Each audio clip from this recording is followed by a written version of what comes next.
שלום ויום נפלא לכל הצופים. הבוקר החל באופן מסודר גיוס בחורי הישיבה.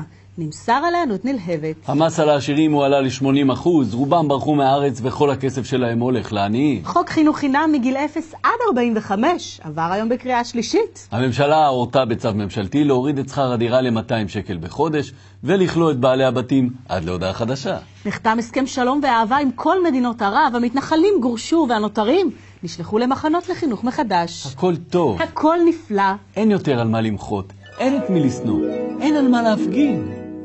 מה? מה קרה? שוב הסיוט הזה. ביבי ראש הממשלה, נכון? והדיור יקר? יש הפגנה במוצ"ש, כן? כן. תודה לילה. בוא נתחיל.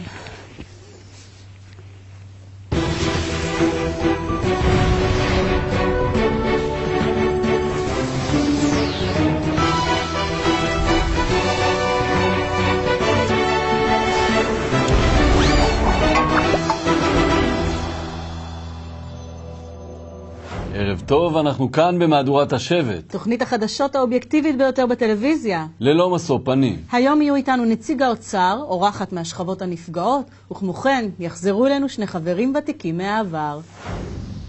ונפתח בכמה ידיעות. אלכס גלעדי, הישראלי החבר בוועד האולימפי, אמר כי אם יאפשר דקה דומיה לזכר י"א, יצטרך לאפשר גם דקה דומיה לפלסטינים שמתו באותו אירוע. אלמנות הנרצחים אמרו אחרי דברים אלה כי הסתפקו בדקה דומיה של אלכס גלעדי. בידיעות אחרונות ניסו להציע חלופות למיסים עליהם החליטה הממשלה, וטענו כי ניתן לקצץ במקומות שלא יפריעו לציבור כלל. ובנושא אחר לגמרי, בידיעות אחרונות החליטו השבוע לפטר עשרות עיתונאים ועורכים ותיקים בעיתון. מהבית הלבן דרשו מהמועמד הרפובליקני לנשיאות מיט רומני שיסביר את אמירתו כי ירושלים היא בירת ישראל. ממטה רומני נשלח לבית הלבן מדריך מיוחד עם סרטוטים המסבירים איפה ירושלים, איפה ישראל ומה הקשר בין השתיים.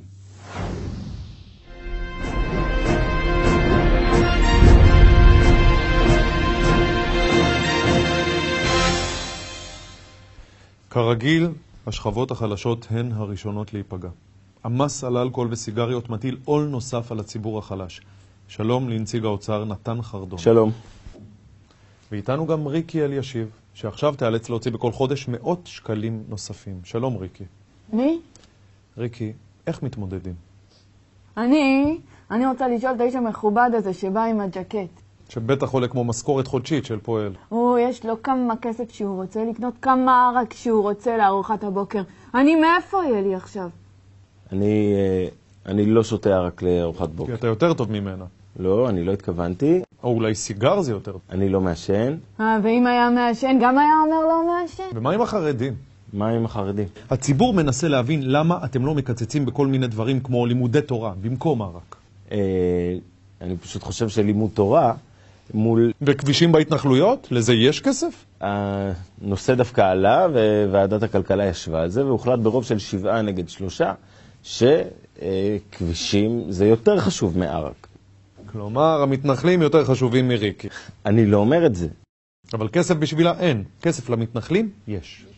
כסף בשביל המתנחלים יש, בשבילי אין, אחרי זה באים ואומרים, וכל הפשע, איפה המשטרה? אצל המתנחלים? לא, אצל העבריינים, בשביל זה יש כסף. ומה עם מתנחלים ששותים ערק?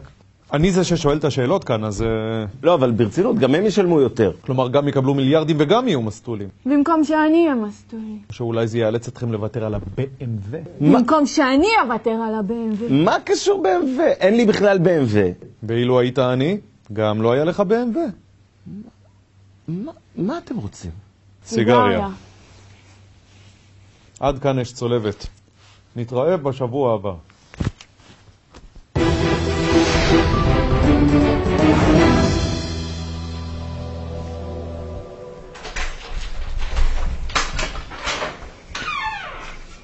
שלום.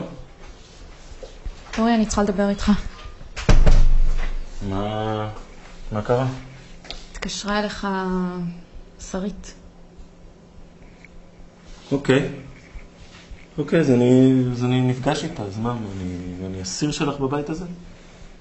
שרית חכמה, היא מבינה את הבדיחות שלי? את יודעת מה, היא גם יותר יפה ממך. והיא לא באה לי בטענות כל הזמן, למה אתה ככה, למה אתה ככה, למה אתה ככה, למה אתה ככה? רוצה לפתוח את זה? בוא נפתח את זה. בוא נפתח את זה. נמאס לי ממך, נמאס לי מההתנהגות שלך, נמאס לי ממך שאת גוזזת ציפורניים במיטה, זה מגעיל. זה מגעיל. שרית אוהבת אותי, שרית מבינה אותי, אני אוהב אותה, ואותך לא. בסדר? אותך לא. אני עוזב את הבית. אני עובר לגור איתה ואני רוצה גט. הבנת? גט!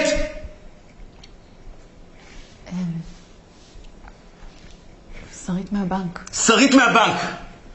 שרית מהבנק! מהבנק! יש לנו חוב של 14,000 שצריך לסגור. אז מה הבעיה? אז נעביר מחשבון אחר ונסגור את זה, שטוב. יש משהו לאכול?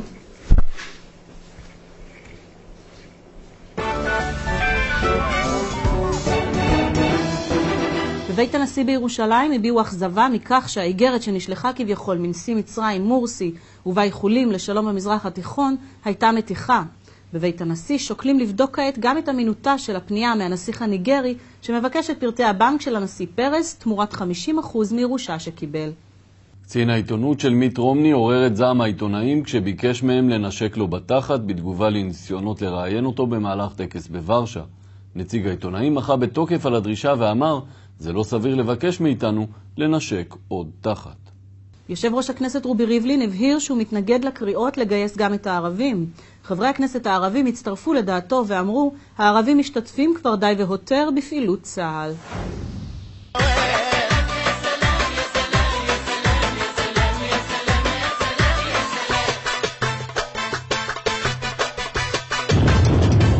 מוות בעיניים וסומק בלחיים. מוכן? מוכן. 3, 2, 1. בשם הקוראן הקדוש. אני יוצא בשמחה ובאושר. כמה פעמים אמרתי לך לחבק בלפונים שמתאבדים. זה עיישה מהקייטנה. הלו חביבתי, אמרתי לא להתקשר לאבא שהוא בהתאבדות. מה? בחייאת. עוד פעם? מה קרה? היא לא רוצה לקפוץ בצעקות דרך גלגל אש. למה? מפחדת, בכל זאת כיתה א'. יא חביבתי, זה לא מסוכן. תראי איך אח שלך עשה את זה בסלון. קרה לו משהו?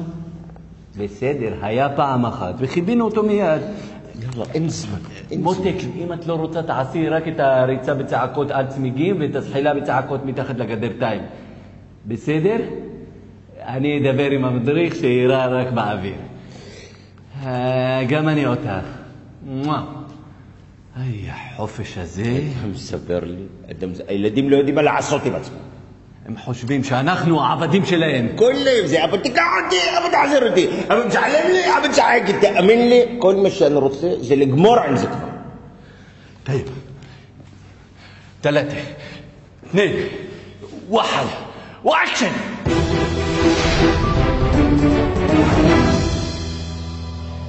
בכל פעם שאני מדבר על התקציבים העצומים שמקבלים, איך לקרוא להם, היישובים האלה, מתקציב המדינה, מיד אומרים שיש לי מניע פוליטי. סותמים לי את הפה. ואני אומר שצריך לקיים בזה דיון ציבורי אמיתי, באומץ, לא בקטע של פוליטיקה. בואו נראה כמה באמת עולה לנו להחזיק אותם. כבישים, הם מקבלים פי כמה מכל אזור אחר. ביטחון, זה האזור הכי מובטח בארץ. כולנו יודעים את זה. אומרים שיש שם כמעט 500,000 תושבים. בסדר. אבל מה עם 6-7 מיליון האחרים? אחר כך מתפלים שאין כסף לחינוך, שמעלים את המע"מ. מה הפלא עם כל המיליארדים שנשפכים שם? מיליארדים. ולא בקטע של פוליטיקה, אבל בינינו, אני שלחתי אותם לשם. מקימים יישוב בשם מניע לאומי של העם היהודי, ובונים בלי חשבון. 0.5 קילומטר משם, עיר ערבית, מסגד. לא אכפת להם. זה שלנו. היישובים האלה בכלל מוזכרים בתנ"ך. איפה בתנ"ך מופיעה תל אביב, שאני צריך לממן במיסים שלי? רמת השרון, איפה זה? בספר מלכים? אני לא אומר לפרק, לסלק וכל זה, חלילה. אלה יהודים, זאת ארץ ישראל, וגם משם רואים את עזריאלי, כמו מפה. אבל למה אנחנו ביו"ש מקבלים הרבה פחות? חלוקת משאבים הוגנת. זה כל מה שאני רוצה. ובאמת, לא בקטע של פוליטיקה.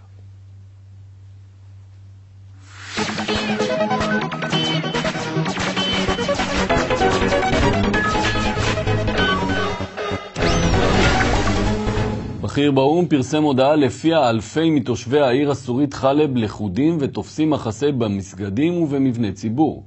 נשיא סוריה בשאר אסד אמר כי הוא לוקח את הדברים לתשומת ליבו ויעביר את הנ"צ לצבא.